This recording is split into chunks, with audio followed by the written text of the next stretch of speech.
कैसे हैं आप सब लोग। कल आपका पेपर है BA-LLB 7 सेमेस्टर लेवलों का।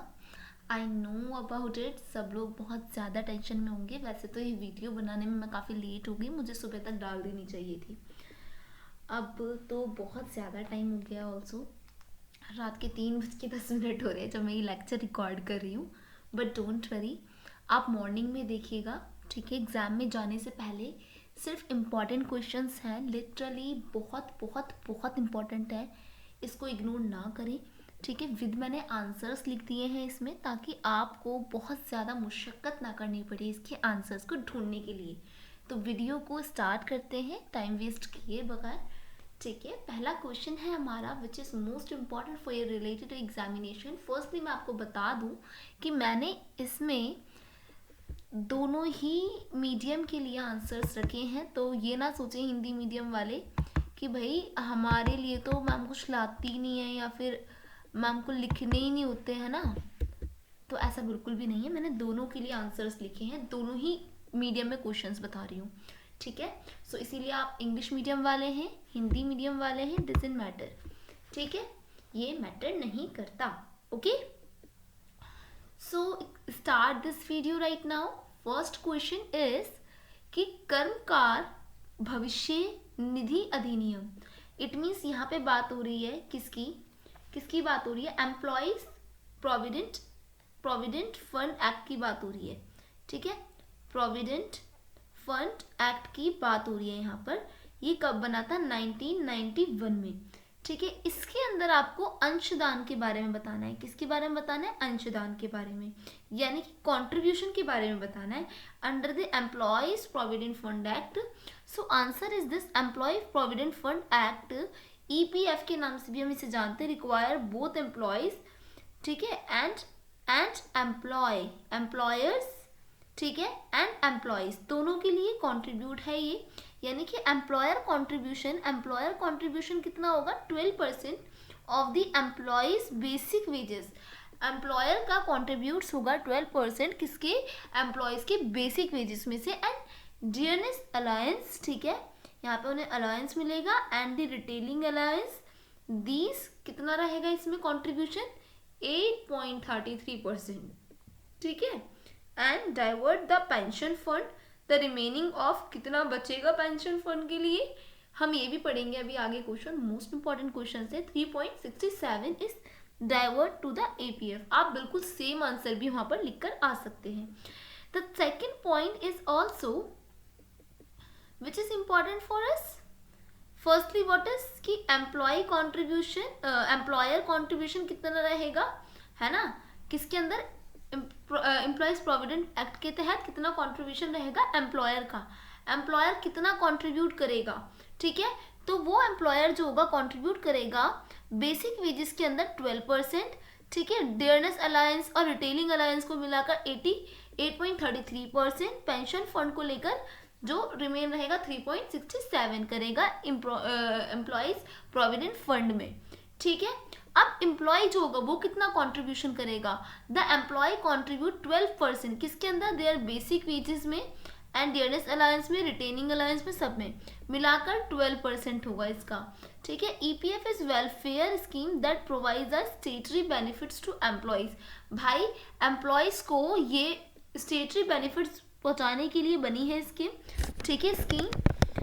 इस स्कीम के तहत आफ्टर दे रिटायर और लीव देयर जॉब, अगर कोई एम्प्लॉय क्या करता है, रिटायर होता है, अपनी जॉब्स को छोड़ता है, the interest earn on the EPF is credit to employees PF account and available to them when they retire और लीव देयर जॉब। उसको जितना भी उसका PF था वो उसे मिलता है, depend the decades of employed also entitle of benefits के बिहाफ पर, ठीक है। इन हिंदी विषय ऑल्सो कर्मचारी निधि EPF अधिनियम जो है वो कर्मचारी और दोनों नियोक्ता, यानी कि जिसकी कंपनी है, कौन हो गया, एम्प्लॉयर हो गया, कर्मचारी कौन हो गया, एम्प्लॉय हो गया, है ना, एम्प्लॉय हो गया, एंड इन दोनों का योगदान है। कैसे, नियोक्ता का क्या अंशदान रहेगा, एम्प्लॉयर का क्या अंशदान रहेगा, ये मूल वेतन महंगाई भत्ते प्राधिकरण भत्ते में कितना देगा, 12% योगदान देता है।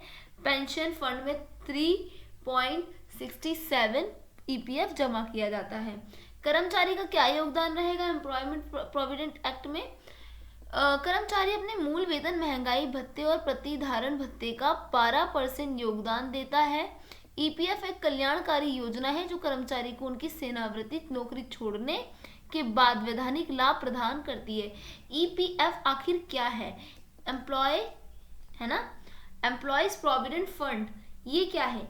एक ऐसी योजना बनाई हमने, एक ऐसी योजना बनाई जो योजना क्या करेगी बेटा, जो योजना कर्मचारी को क्या देगी बेटा, लाभ देगी। कर्मचारी को लाभ के उद्देश्य से बनाने वाली हमने एक योजना तैयार करी ईपीएफ, जो क्या करेगी, अगर कर्मचारी नौकरी छोड़ता है, क्या करता है, नौकरी छोड़ता है, ठीक है, या फिर कर्मचारी क्या करता है, रिटायर हो जाता है, ठीक है, नौकरी छोड़ता है या फिर उसको सेवानिवृत्त किया जाता है, तो उसको नौकरी छोड़ने पे सेवानिवृत्त करने पर अपने पद को वैधानिक लाभ प्रदान करा जाए। ईपीएफ अर्जित ब्याज कर्मचारी के पीएफ खाते में जमा किया जाता है। क्या होगा, अर्जित ब्याज कर्मचारी के पीएफ खाते में, पीएफ जो बैंक होगा उसके अंदर वो अमाउंट डाल दिया जाएगा, ठीक है। ये उन्हें सेवानिवृत्त होने पर या नौकरी छोड़ने पर उपलब्ध होता है। मृत कर्मचारियों के आश्रित भी लाभ और हकदार है।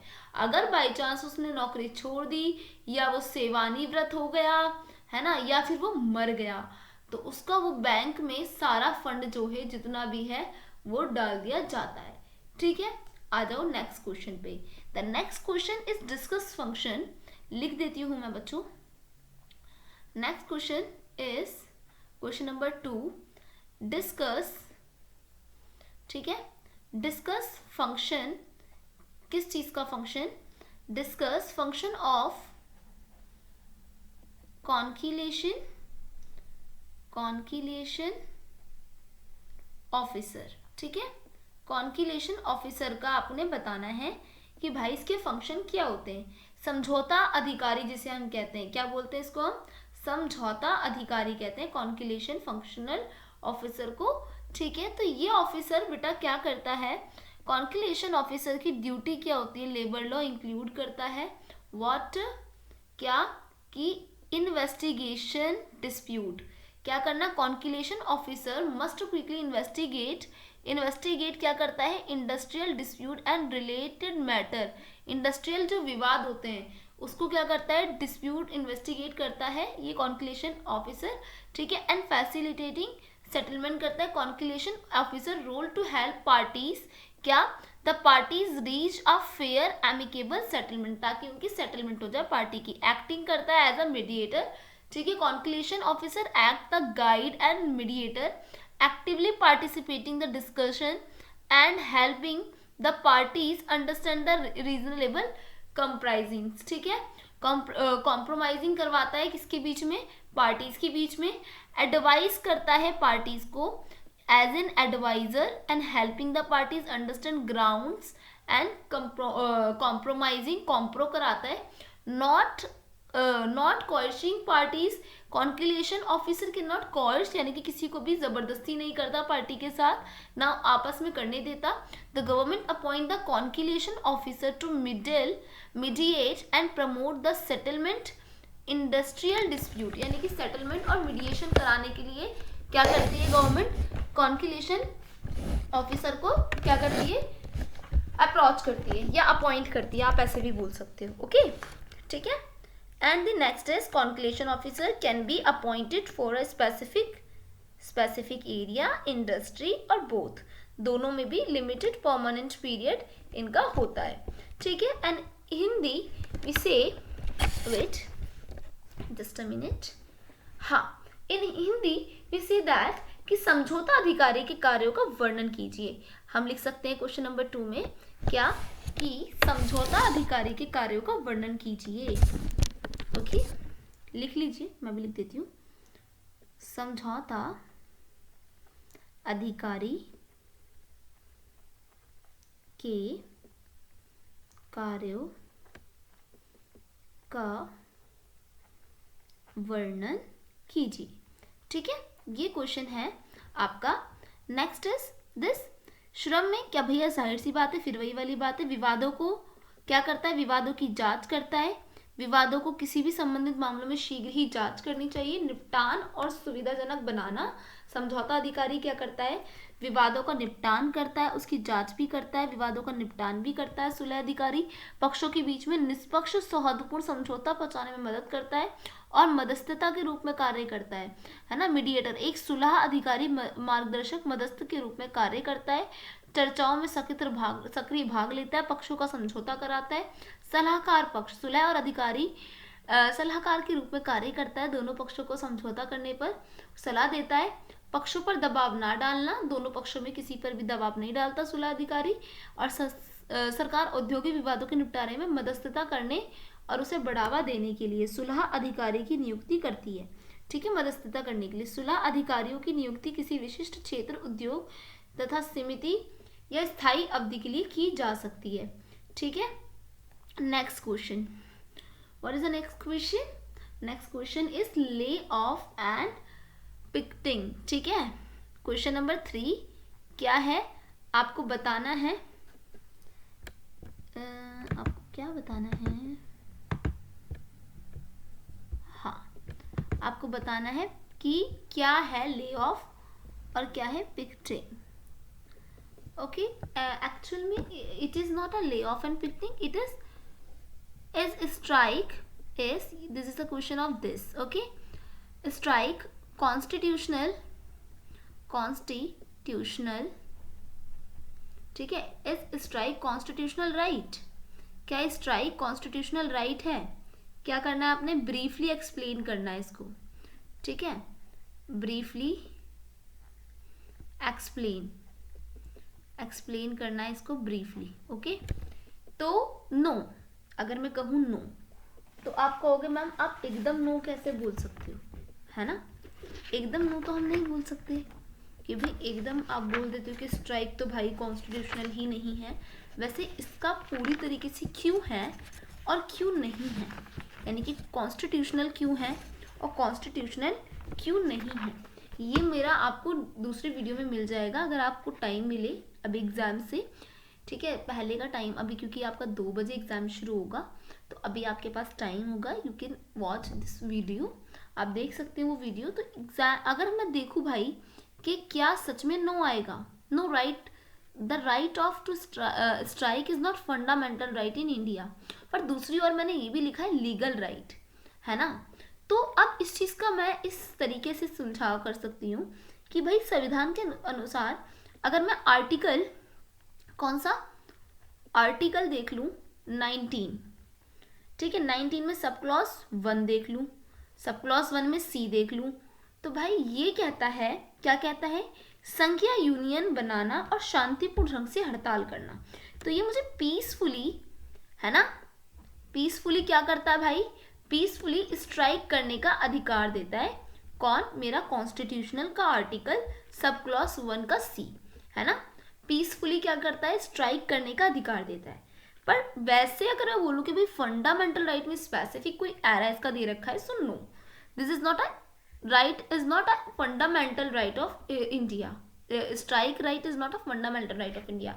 Legal right is the subject to the reasonable restrictions, it is a legal right, but there is also some restrictions. okay, यहाँ पर कुछ restrictions है, how, कि भाई पीसफुली आपने करना है, ऐसा नहीं करना दंगे करवा दो, है ना।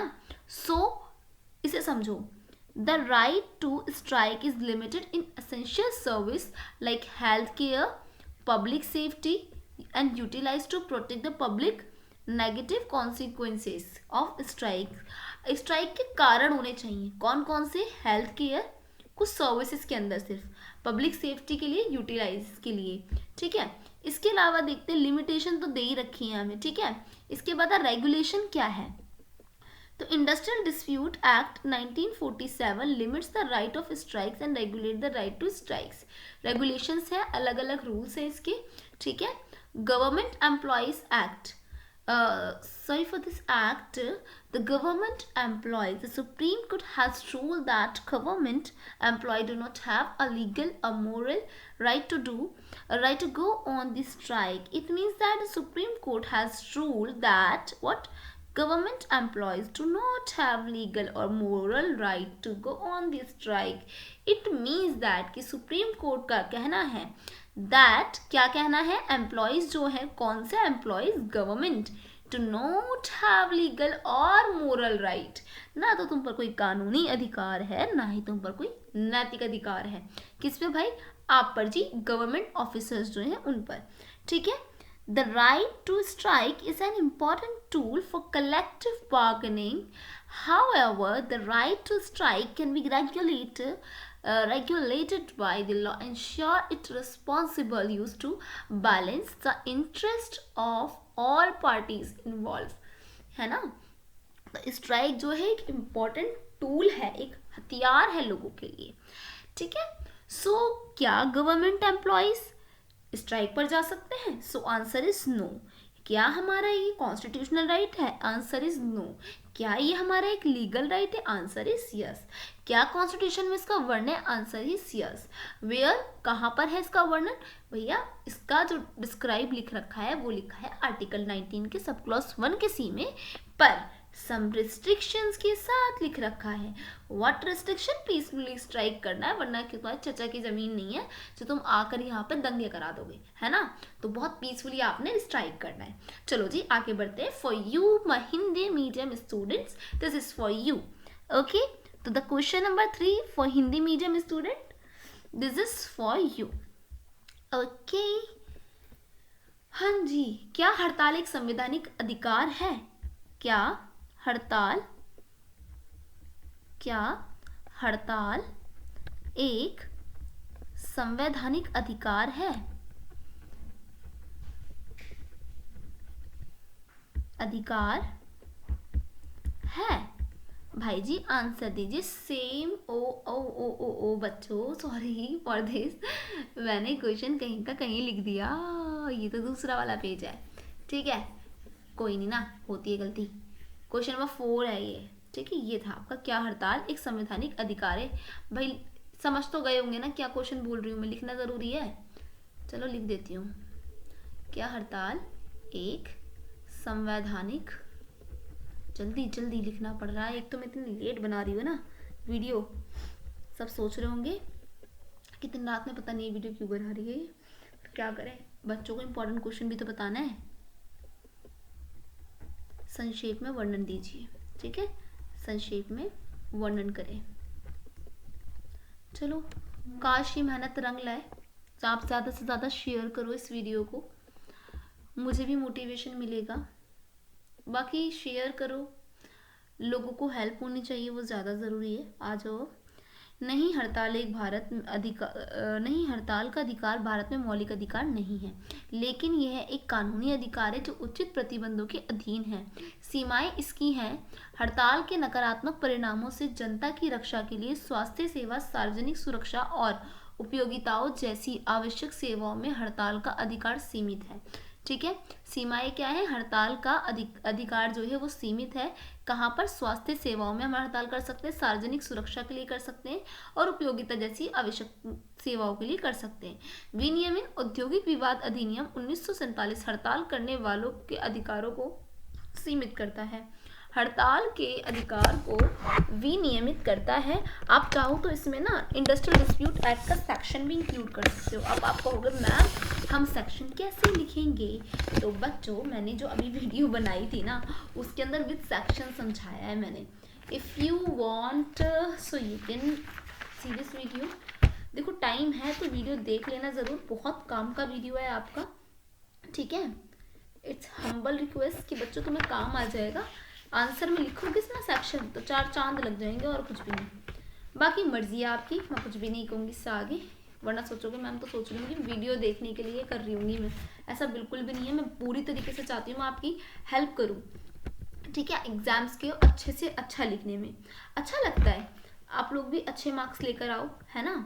और तो और अच्छा लगता है, नॉलेज आप गेन करोगे। लॉ फील्ड में है, और लॉ में अगर आपको नॉलेज नहीं है तो बेकार है, आपकी डिग्री भी और आपकी फील्ड भी फिर, क्योंकि ये वकालत फील्ड जो है इसका काम यहाँ पर जो है सबसे ज़्यादा नॉलेज गेन करने का है, सब शब्दों का खेल है. If you don't know about any topic so how can you manage anything. So come back on your topic. And सरकारी कर्मचारी क्या आप स्ट्राइक कर सकता है?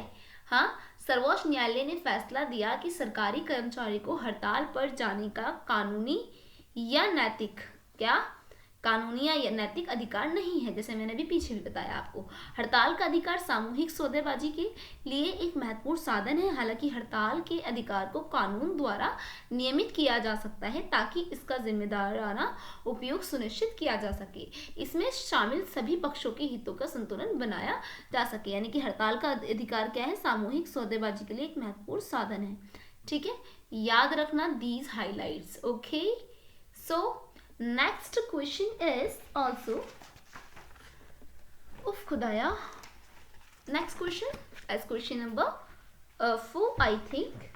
Okay, question number 4 is related to layoff. Okay, question number 4, layoff and क्या explain करना है? पिकेटिंग. ठीक है, पिकेटिंग आपने एक्सप्लेन करना है. Sorry for this, it is a double T and it's not correct. Picketing. Okay, explain. हमें explain करना है what is picketing and what is lay off. Okay, firstly ले off and second is picketing. So lay off, what is lay off? Explain it. And picketing क्या है? Layoff and picketing both are the related to industrial disputes which are conflict between employees, employers and employees. ये दोनों employer और employees के बीच में होता है. Temporary dismissal of employees for their job. देखो layoff क्या है? जो आपके employees हैं, layoff are usually due to reason beyond the employer's control, such shortage of resources and decrease in a demand for the company product service. बहुत ही छोटी सी भाषा में आपको समझाऊंगी. जो नियोक्ता है, जो कंपनी का ऑनर है या कंपनी का एम्प्लॉय है, ठीक है, वो क्या कर देता है? ताला बंद कर देता है. इसे हिंदी में बोलते हैं ताला बंदी, है ना. तो ताला बंद करना मतलब कि किसी फैक्ट्री के अंदर क्या कर दिया भाई? ताला लगा दिया. ठीक है, अब ये ताला जो लग गया है, वजह इसकी हो सकती है लैक ऑफ इन्वेस्टमेंट, है ना. मेरे पास इन्वेस्टमेंट नहीं है भाई, मैं आगे नहीं चला सकती कंपनी, ज़बरदस्ती थोड़ी है. या फिर डिमांड नहीं है. ठीक है, डिमांड नहीं है मेरे गुड्स की. डिमांड लिख सकते हो, lack of demand of our goods मेरे जो प्रोडक्ट्स हैं, ठीक है, उसकी डिमांड नहीं है, तो मैंने ले ऑफ कर दिया. But not permanent and do not and the employment contract. मैं कोई कॉन्ट्रैक्ट का एंड नहीं करूंगी, मैं कोई इसे परमानेंट नहीं करूंगी. बट अभी मुझे लगता है मेरा काम नहीं चल रहा भाई, प्लीज अभी नहीं दे सकती मैं कुछ भी आपको, तो इसीलिए मैं बंद कर देती हूँ. But picketing is pressure tactic use by the union to stop other workers individual from the crossing picket line. Picketing is part job action when struck worker protest in front of their and place of employment. The goal is picketing is deter employer's business impact the employer operations from public the public gain public support. And the forms of industrial dispute include the strike and lockout. ठीक है, lockout, strike we are the oh wait, there is a layoff, not a lakeout. lockout तो नहीं है ये, फिर तालाबंदी नहीं है, there is a layoff also, है ना. हाँ, काम पर से लौटना या धरना बता सकते हो आप इसे. ओके, काम पर से लौटना मतलब ताला बंद हो गया है ना. आप बोल सकते हो कि ले ऑफ जो है वो आपका लॉकआउट की वजह से हो गया है. अब मैं आपको ना अभी इधर ना एक न्यू पेज लेते हैं, मैं आपको तीनों चीजें समझाती हूँ. ठीक है, कि लॉकआउट क्या है, ले ऑफ क्या है, स्ट्राइक क्या है, ठीक है, और रिट्रेचमेंट क्या है. वैसे मैंने आपको पहले भी इस वीडियो से पिछली वीडियो में समझाया था ये. ठीक है, तो अब हम सबसे पहले देखते हैं कि व्हाट इज ले ऑफ. ठीक है, ले ऑफ क्या है हिंदी में समझते हैं अच्छे से, ठीक है। ले ऑफ, ठीक है। ले ऑफ आपका हो सकता है, ठीक है। इससे आप काम पर से लौटना भी कह सकते हैं, ठीक है। धरना दूसरा होगा, ठीक है। धरना क्या होगा, जैसे कि पिकेटिंग, ठीक है। And the third is lockout, ठीक है। And the fourth is strike, okay. And the fifth क्या था आपका, एक और मैंने बोला था, अभी बताऊंगी, रिट्रेचमेंट बताऊंगी। व्हाट इज रिट्रेचमेंट,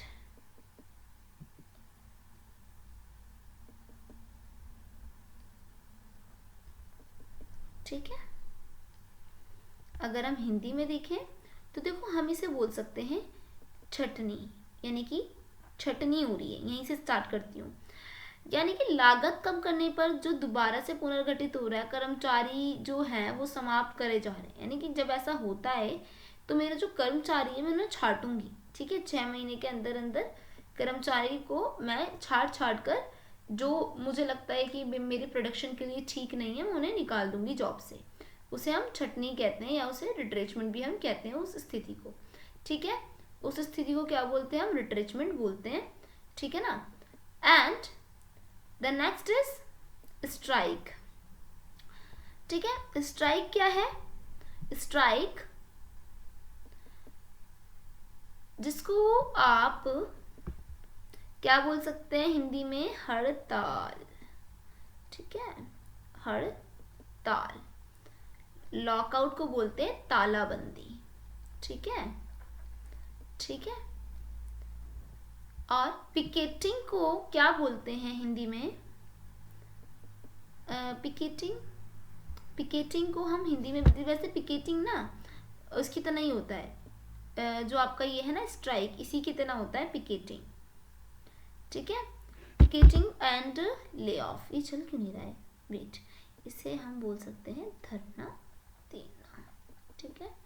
हड़ताल करना, धरना देना, ओके। जैसे कि ले ऑफ को क्या बोलते हैं हिंदी में, ले ऑफ, एक मिनट, व्हाट इज दिस, ये हो क्यों नहीं रहा है,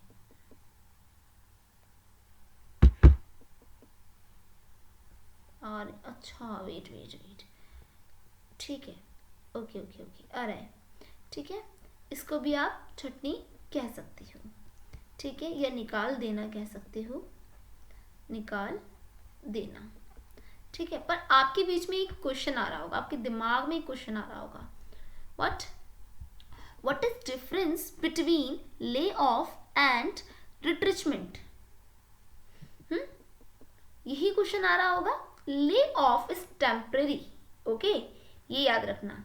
ले ऑफ क्या है, किसी को आप अपनी कंपनी से निकाल रहे हो तो टेम्परेरी निकाल रहे हो, ठीक है। पर रिट्रेचमेंट अगर आप निकाल रहे हो तो वो होता है परमानेंट, ठीक है। आप किसी को परमानेंट निकाल दे रहे हो, ठीक है। तो वो इसके अंदर बेसिकली एक डिफरेंस है, ठीक है, टेम्परेरी एंड परमानेंट। तो किसी को भी अब एम्प्लॉय को देखो, ये ले ऑफ भी किसके द्वारा होगा, हाँ किसके द्वारा होगा, एम्प्लॉयर, वर्कर और एम्प्लॉय के द्वारा होगा, है ना। जो नियोक्ता है वो अपने कर्मचारी को निकाल देगा, है ना। तो ये ऑनर क्या करेगा, निकाल देगा किसको, वर्कर को निकाल देगा। अभी फिलहाल के लिए चले जाओ, काम नहीं चल रहा मेरा, चले जाओ, ऐसे करके, है ना। और यहाँ पर कि मुझे लगता है तुम यहाँ पर कंपनी में काम नहीं कर सकते, एबल नहीं हो, तो ऑनर क्या करेगा, वर्कर को निकाल देगा। पर कैसे निकालेगा, परमानेंटली निकाल सकता है, ठीक है। स्ट्राइक क्या है, हड़ताल है। हड़ताल कई तरीके की होती है, जर्नल भी होती है, भूख हड़ताल भी होती है ना। इसके लिए हमारे कुछ लीगल प्रोविजंस है कि 6 वीक्स पहले मुझे एक नोटिस भेजना पड़ेगा। लॉकआउट क्या है, ऑनर द्वारा टेम्परेरी टाइम के लिए फैक्ट्री वगैरह या जो भी इंडस्ट्री है उसको बंद कर देना। पिकेटिंग इस धरना देना है, ओनली नॉर्मल प्रोटेस्ट करना, ठीक है। इसमें आपको नोटिस देना ही देना पड़ता है, पिकेटिंग में इतना ज़रूरी नहीं होता है, समझ गए, पक्का। तो हमने इसको भी देख लेते हैं, एक मिनट, हिंदी में भी पढ़ लेते हैं ना, छटनी धरना, ये ना आपका। तो क्वेश्चन नंबर 4 इज छटनी व धरना। स्पष्ट कीजिए, करें, ठीक है। तो firstly when we talk about छटनी एंड धरना, तो हम सोचते हैं इसके बारे में, और कर्मचारियों को उनकी नौकरी से अस्थायी या स्थायी रूप से बर्खास्त करना।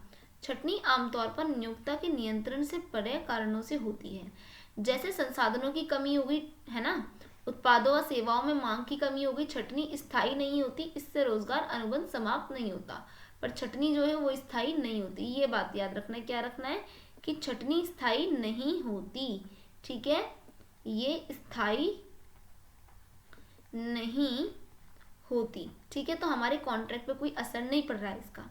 किसी यूनियन द्वारा अन्य श्रमिकों या व्यक्तियों को धरना रेखा पार करने से रोकने के लिए इस्तेमाल की जाने वाली दबाव रणनीति धरना प्रदर्शन नौकरी संबंधी कार्यवाही का हिस्सा है। जब हड़ताल पर कर्मचारी अपने कार्यस्थल के सामने विरोध प्रदर्शन करते हैं, धरना प्रदर्शन का लक्ष्य नियोक्ता व्यवसाय को रोकना, नियोक्ता का परिचालन को प्रभावित करना, जनता को सूचित करना और जनता का समर्थन प्राप्त करना क्या कहलाता है, धरना कहलाता है। औद्योगिक विवादों से अन्य रूप से हड़ताल, तालाबंदी शामिल है।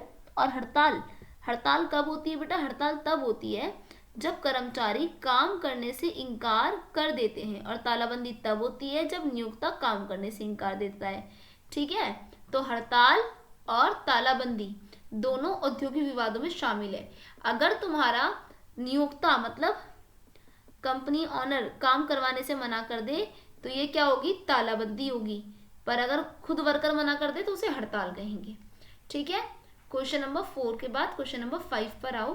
10 क्वेश्चन है, बहुत इंपॉर्टेंट है, ठीक है। क्वेश्चन नंबर 5 है discuss the power and function of register of trade union, ठीक है। क्या करना है? Discuss the power and functions, किसके फंक्शंस? ऑफ रजिस्ट्रेशन के, ठीक है, रजिस्टर ऑफ किसके? Trade union. ट्रेड यूनियन के रजिस्टर्स के क्या बताना है हमने? फंक्शंस बताने हैं, ठीक है। तो firstly register trade union several power function including legal status. A resistor can union is legal person, क्या है? Trade union is legal person with the right sue and can be sued its own name. Property rights, a registered trade जो trade and union होता है, acquire, hold, dispose, movable and immovable property पे भी हम property rights रख सकते हैं। Contract rights, registered कराने पे trade and union can into contract its own name. Common seal, ये ट्रेड एंड यूनियन के पास क्या होती है? कॉमन सील होती है अपने नाम की। Legal action, union trade and union can bring legal action for infringement of rights, and company with orders from an appellate court such are registering and a union of issuing a certificate of registration. Trade and union is also labor unions. Trade and union को किसके नाम से जाना जाता है? Labour union के नाम से भी जाना जाता है। Organisation workers that aims to improve the condition of their employment, and some of the functions trade union includes securing the fair wages of worker के फेयर वेजेस को सिक्योर करते हैं, इम्प्रूव करते हैं उनकी वर्किंग की कंडीशंस को, improve करते हैं सेफ्टी को, collectively bargaining for the better पे कंडीशंस, पॉलिटिकली कंप्लेनिंग करते हैं, इंडस्ट्रियल एक्शन को भी देखते हैं, ठीक है। सो इन हिंदी मीडियम दैट क्या करना है भाई? हिंदी मीडियम वाले बच्चों को व्यवसाय संघ के रजिस्टर की शक्तियों एवं कार्यों का वर्णन कीजिए, ठीक है। व्यवसाय संघ ट्रेड यूनियन यानी कि, ठीक है, के रजिस्टर की शक्तियों शक्तियों एवं कार्यों का वर्णन कीजिए। Just a minute. उफ खुदाया। एवं कार्यों का वर्णन कीजिए। हाँ, ये क्वेश्चन है आपका। चलो जी, इसका आंसर पढ़ते हैं।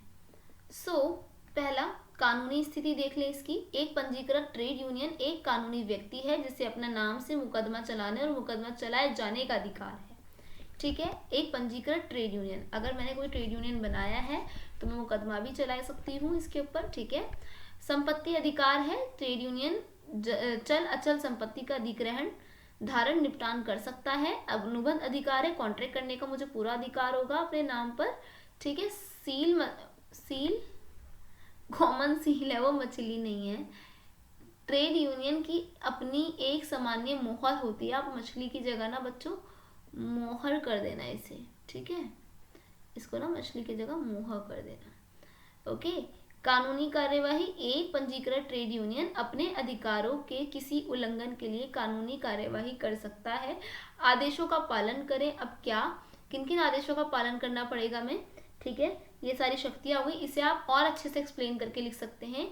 रजिस्टर और अपीलीय, क्या रजिस्टर को अपीलीय न्यायालय आदेशों का पालन करना होगा। जैसे ट्रेड यूनियन, जैसे ही ट्रेड यूनियन पंजीकरण का करना या पंजीकरण प्रमाण पत्र जारी करना।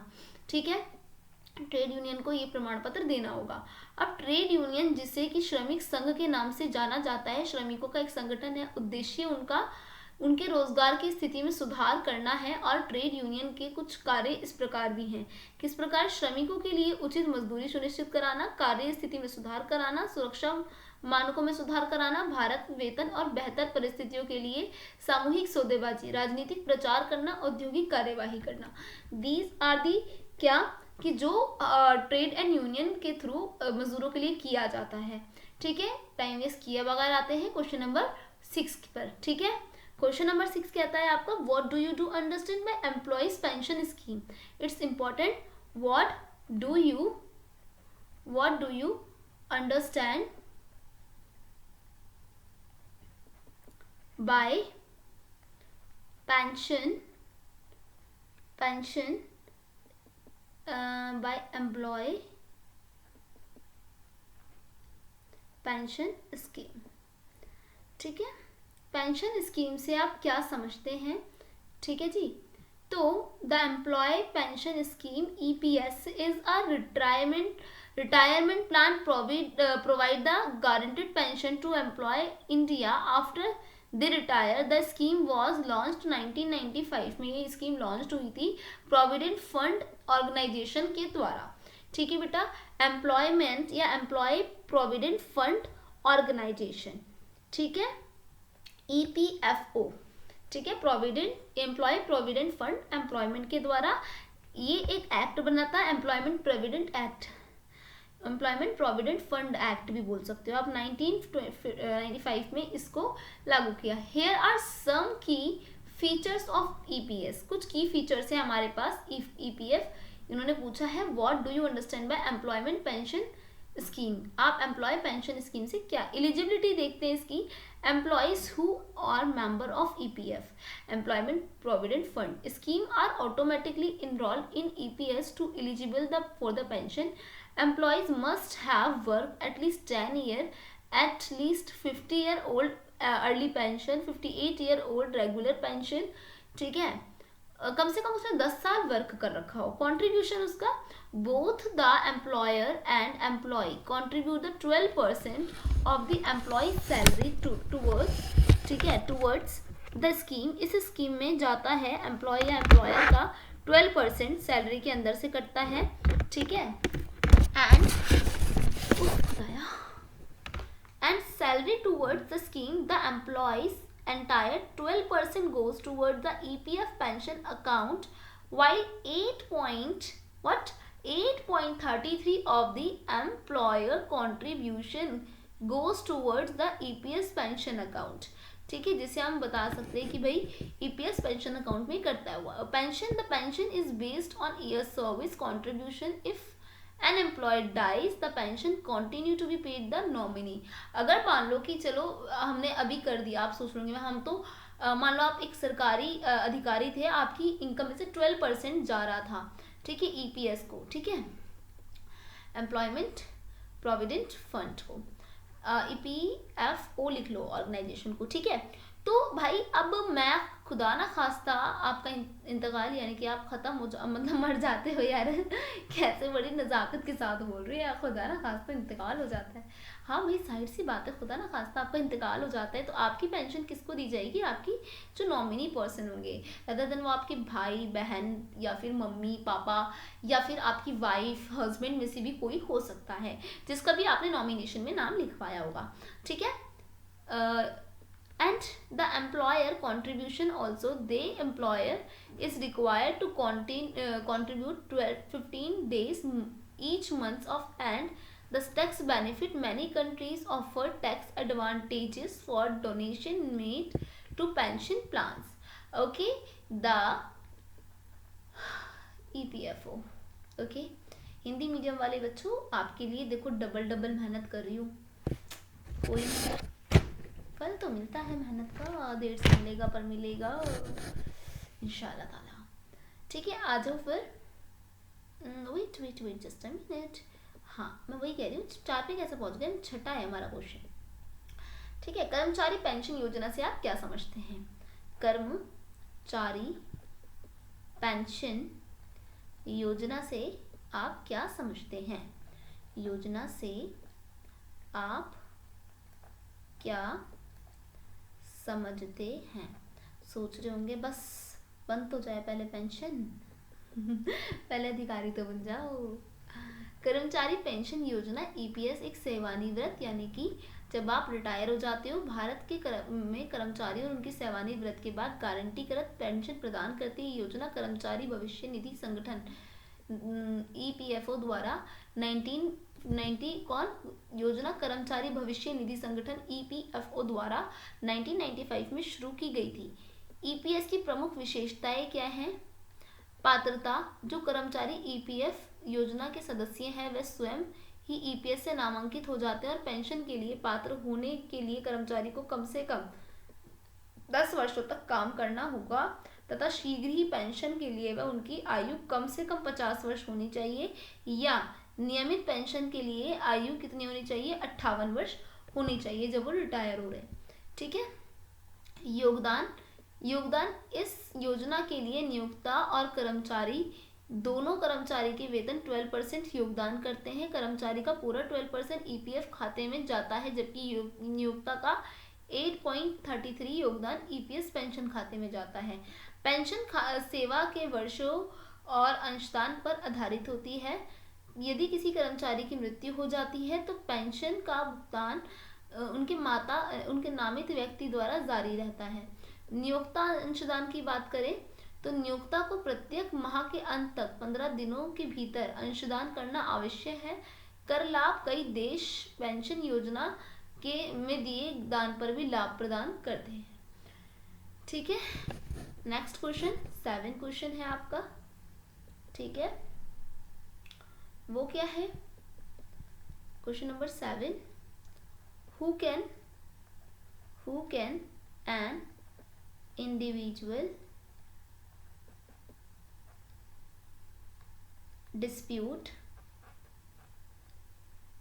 become industrial dispute? कौन सा डिस्प्यूट बन सकता है इंडस्ट्रियल डिस्प्यूट? ठीक है, चलो ये पढ़ते हैं, आ जाओ। तो an individual dispute can become industrial dispute when meets the following condition. अगर हमें ये कंडीशन दिखी तो ये क्या हो सकता है? एक इंडस्ट्रियल डिस्प्यूट हो सकता है। द डिस्प्यूट, पहले significance number of the workers और trades union must support that individual worker, ठीक है, जो सभी वर्कर क्या कर रहे हैं? सपोर्ट कर रहे हैं। तो the dispute have taken up the workers और their trade union before the reference date, ठीक है, कोई एक डेट पे उन्होंने किया है। An individual dispute is grievance raised by the single employees, it can become an industrial dispute when incorporate it the interest of the widger community when they receive support workers. अगर उसमें workers क्या कर रहे हैं, support कर रहे हैं, तब the industrial dispute act 1947 also state that employer dismiss the retrench or terminates an employee the disputes when between the employers consider the industrial dispute. अगर एम्प्लॉयर को निकाल दिया गया है एम्प्लॉय द्वारा, ठीक है, किसी वर्कर को निकाल दिया गया एम्प्लॉय द्वारा, रिट्रेस्ट कर दिया गया, तब भी क्या होगा बेटा, ये डिस्प्यूट बन जाएगा, एक विवाद बन जाएगा. Industrial dispute is grievance raised by a single employee it can become a industrial dispute. अगर किसी एक के साथ भी इनकॉर्पोरेट हो रहा है, गलत हो रहा है, तब भी वो इंडस्ट्रियल डिस्प्यूट बनेगा. Industrial individual disputes can be resolve through क्या, ट्रेड यूनियन, लेबर कोर्ट्स या फिर ग्रीवियंस सेटलमेंट अथॉरिटीज़ के थ्रू इसको हम इंडिविजुअल को भी सॉल्व करा सकते हैं. मैटर की बात चल रही है, ठीक है. तो प्लीज़ इसे याद रखना. In Hindi we can see that, बेटा ये पॉइंट टू पॉइंट आंसर दे रही हूँ, इसे आप एक्सप्लेन करके और अच्छे से लिख सकते हो, ठीक है, क्योंकि अब टाइम बहुत कम है, पेपर है आपका, ठीक है, 4 तारीख अभी मॉर्निंग नहीं हुई है और मैं रात को ये लेक्चर रिकॉर्ड कर रही हूँ. It's too much difficult for me, but मैं आप लोगों के लिए कर रही हूँ. सो प्लीज़ भरम रखिए इसका थोड़ा सा, ठीक है. विवाद कब औद्योगिक विवाद बन सकता है.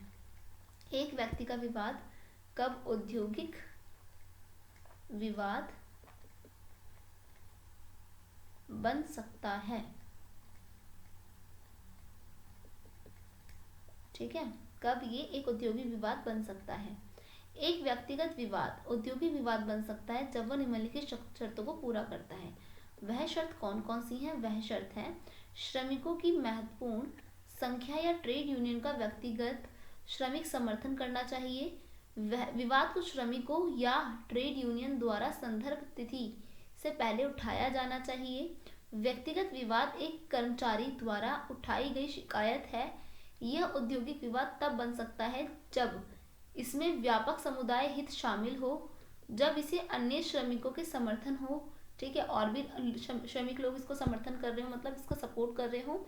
औद्योगिक विवाद अधिनियम 1947 ये भी कहा गया है कि नियोक्ता किसी कर्मचारी को बर्खास्त करता है, छटनी करता है, सेवा से हटा देता है, तो कर्मचारी नियोक्ता के बीच में एक विवाद औद्योगिक विवाद माना जाएगा, ठीक है.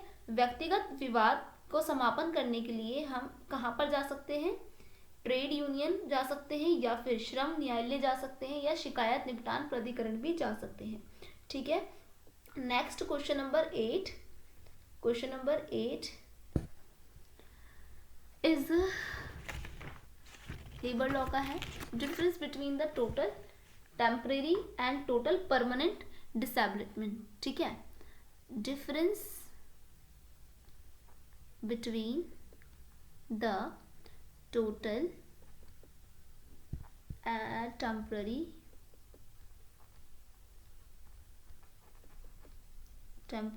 and total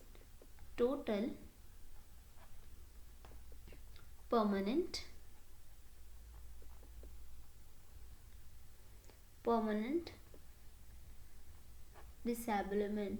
disablement, ठीक है. यानी कि पूर्ण अंशकालिक और पूर्ण स्थायी नियोक्ता में अंतर बताओ लेबर लॉ के अकॉर्डिंग, ठीक है.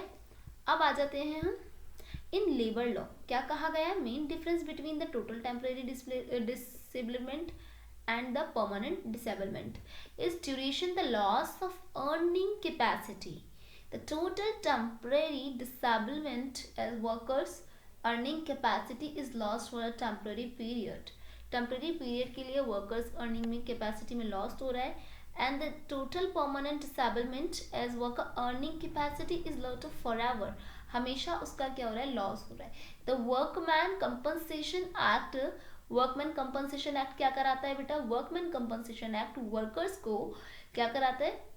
उनको कंपनसेशन दिलाने का काम करता है. Incapacity prevent worker from the performing और work they were able to do at the time of an accident. If any time the Workmen Compensation Act disablement, it's defined as the incorporate that prevents worker from the performing all the work they were able to do at the time of the accident. And accident, कोई भी accident अगर हुआ है उसके साथ में, तो जो वर्कर कंपनसेशन एक्ट है वो उसे क्या दिलाएगा, compensation दिलाएगा, incapacity of prevent worker. Okay, so quality of compensations under the Employees Compensation Act 1923, injury must have occurred while the employee was engaged in the employer's business and not for the on personal benefit. यानी कि इसकी quality है compensation under employees compensation act 1923 जो है, उसमें injury must have occur the employees was engaged in the employer's business and not the on the personal benefit के लिए कोई compensation नहीं होगा. if injury है तो compensation मिलेगा. ओके, आप लोग ये मत सोचना कि मैं आपको जो इंग्लिश में पढ़ा रही हूँ तो ये इंग्लिश मीडियम वाले बच्चे ये मत सोचना कि मैम तो बड़ी तरह के रीडिंग कर रही है. Actually it's my accent, that's why. मैं पहले ही बता दूँ, कभी कमेंट्स आ रहे हैं मैडम आप कैसे रीड करते हो. ओके, तो it's too much difficult for me कि भाई आप लोग इस तरीके से बोलो, इससे पहले मैं खुद ही बता देती हूँ आपको. ओके, 8th क्वेश्चन इज पूर्ण. It's my accent. ओके, यही मेरा एक्सेंट है, मैं क्या करूँ, कुछ नहीं कर सकती, बिकॉज मैं ट्राई कर रही हूँ धीरे धीरे कि मैं अमेरिकन एक्सेंट सीखूँ. ये मेरी कोशिश है, अभी जारी है, पूरा तो मुझे नहीं आया कुछ भी अभी. I think I don't know about it, but firstly मैं इसे ट्राई कर सकती हूँ. I think that's why. Okay, और फिर मैं स्पोकन क्लास भी कराती हूँ, तो शायद इस वजह से. ओके, तो नेक्स्ट क्वेश्चन इज, बड़ी लाइव आराम से रिकॉर्ड कर रही हूँ मैं ये क्लास आपकी. अच्छा लग रहा है मुझे पढ़ाना इतनी रात में. नाइस. कितने बज गए भाई, 4:04 हो रहे हैं. स्पष्ट करो. ओके, सो पूर्ण अंशकालिक और पूर्ण स्थायी. क्या पूर्ण अंशकालिक और पूर्ण स्थायी डिसेबिलिटी यानी कि नियोगिता में अंतर बताना है. श्रम कानून में क्या बताया गया है. श्रम कानून में पूर्ण स्थायी विकलांगता और पूर्ण अस्थायी विकलांगता और पूर्ण स्थायी विकलांगता के बीच में मुख्य अंतर बताया है. कमाई क्षमता की हानि की अवधि, यानी कि पूर्ण अस्थायी विकलांगता क्या है. नियोगिता भी बोल सकते हो आप, विकलांगता भी बोल सकते हो. एक श्रमिक की कमाई करने की क्षमता अस्थायी अवधि के लिए खत्म हो जाती है. ठीक है, उसे अस्थायी नियोगिता कहते हैं कि वो कमाई नहीं कर सकता. अब पूर्ण स्थायी विकलांगता, जब एक श्रमिक यानी कि एक वर्कर की कमाई क्या हो सकता है, मतलब ये है कि अभी कुछ हो गया. अस्थायी मतलब अभी कुछ हो गया, अभी नहीं कमा सकता, बाद में तो कमा लेगा, तो बाद में कमा लेगा. पर जो स्थायी है ना, वो हमेशा के लिए उसकी विकलांगता आ गई है, बेचारा अब हमेशा के लिए वो नहीं कमा सकता है. ठीक है, तो श्रमिक क्षतिपूर्ति अधिनियम में विकलांगता को ऐसी किसी अक्षमता के रूप में परिभाषा किया गया है जो किसी श्रमिक को सभी कार्य करने से रोकती है, दुर्घटना करते समय सक्षम था. ठीक है, जैसे कि कोई मान लेते, एग्जाम्पल लेते, कोई कंपनी है. ठीक है, कोई कंपनी है, उसका एक वर्कर है, वो कुछ काम कर रहा है, काम करते करते कंपनी में ही उसको लॉस हो गया. लॉस क्या हो गया, उसको विकलांग हो गया, वो डिसेबल हो गया आंखों से, हाथों से, कहीं से भी. ठीक है, तो अब क्या होगा, तो वो इस चीज के लिए कॉम्पनसेशन मांग सकता है. भाई क्षतिपूर्ति कर सकता है. किससे, कर्मचारी क्षतिपूर्ति अधिनियम 1923 के अंतर्गत मुआवजे की अर्हता प्राप्त करने के लिए उसे चोट समय लगी होनी चाहिए जब कर्मचारी नियोक्ता व्यवसाय में लगा हुआ, ना कि अपनी निजी लाभ के लिए. अगर मान लो कि आप अपना प्रॉफिट के लिए कोई काम कर रहे थे उस कंपनी के अंदर, और उसको काम करते करते आपको क्या आ गई, इंजर्ड हो गए आप, है ना, आप इंजर्ड हो गए, तो आप जाके क्या कहते हो कंपनी के ऑनर को, भाई कॉम्पनसेशन दो. तो ऐसा नहीं होगा. पर हाँ, कंपनी के ऑनर कहीं कोई काम कर रहे थे, आप जॉब पर ही थे, और आप जॉब पर थे, उस टाइम पर आपके साथ कुछ हो गया ऐसा जिससे, ठीक है, जैसे कि आपको कोई भी काम, जो भी आपके साथ डिसेबिलिटी हुई है, वो होने के बाद आप पहले ऐसे थे कि वो सारे काम कर सकते थे, अब वो सब काम नहीं कर सकते हो, तो भाई आप कॉम्पनसेशन एक्ट 1923 के तहत सू कर अपना कॉम्पनसेशन की डिमांड कर सकते हो. ठीक है जी, अब आते हैं हम नेक्स्ट क्वेश्चन की ओर. क्वेश्चन नंबर 8 हो गया. क्वेश्चन नंबर 9, बस एक क्वेश्चन और फिर कंप्लीट पक्का, ठीक है। क्वेश्चन नंबर 9 क्या है आपका, इंडस्ट्रियल डिस्प्यूट एक्ट के बारे में है। So this is define industries under the, हमें डिफाइन करना है, डिफाइन इंडस्ट्रीज इन या under the industrial dispute act 1947, right? When are its essential attributes, when are its essential attributes, ठीक है, attributes, and whether profession,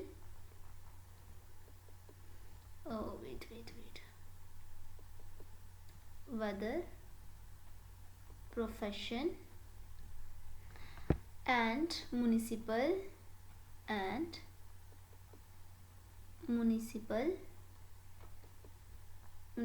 corporation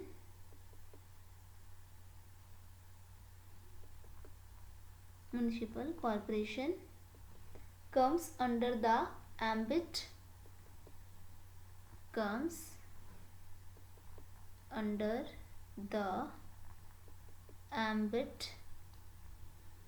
of the term industry, okay. Industry, इसे discuss करना है आपको। क्या डिस्कस करना है कि जो इंडस्ट्रियल डिस्प्यूट एक्ट है उसके अंदर पहले आपको उद्योग की डेफिनेशन देनी है कि भैया उद्योग क्या होता है, यानी कि आपका इंडस्ट्री क्या होता है आपका, है ना। और फिर आपको बताना है कि क्या ज़रूरी चीज़ें हैं और क्या चीज़ें हैं जो इस व्यवसाय को क्या करती हैं, परिधि करती हैं, कॉरपोरेशंस बनाती हैं, ठीक है। तो बहुत शॉर्टली मैंने आंसर लिखा है इसका, इस टर्म्स को आप लोग एक्सप्लेन कर लेना, ठीक है। Industrial dispute act define the in industry as many systematic activity that involve, industry क्या होती है, इसे अच्छे से करती हूँ बेटा, रुक जाओ 1 मिनट। हाँ, इंडस्ट्रियल डिस्प्यूट एक्ट क्या डिफाइन करता है, an industry any systematic activity, industry वो है जो सिस्टमैटिक एक्टिविटी करती है। कौन सी एक्टिविटी भाई, corporation between employers and workers, the production, supply, distribution, goods and services, है ना, satisfaction of human wants wishes, और ह्यूमन वांट्स विशेस को क्या करती है, सेटिस्फैक्शन करती है। इफ हम देखें द डेफिनेशन ऑफ इंक्लूड्स, क्या डेफिनेशंस हैं, है ना, क्या डेफिनेशंस हैं इनकी, अगर हम देखें तो एनी बिजनेस, वेट मैं थोड़ा लाइट कलर ले लेती हूँ,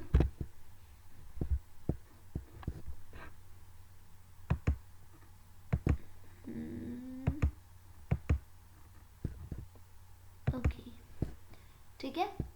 एनी बिजनेस और ट्रेड अंडरस्टैंड द मैन्युफैक्चरिंग और कॉलिंग ऑफ एम्प्लॉयज़, ठीक है। अगर मैं देखूँ कोई भी बिजनेस और ट्रेड क्या होता है बेटा, अंडरटेकिंग होता है किसी भी मैन्युफैक्चर और एम्प्लॉयर्स के अंदर, ठीक है। Any calling, service, employment, handicraft और इंडस्ट्रियल ऑक्यूपेशन और अवोकेशंस ऑफ वर्कमैन, ठीक है। The definition does not include the agriculture operations but except they are integrated with the another activity is that predominant one.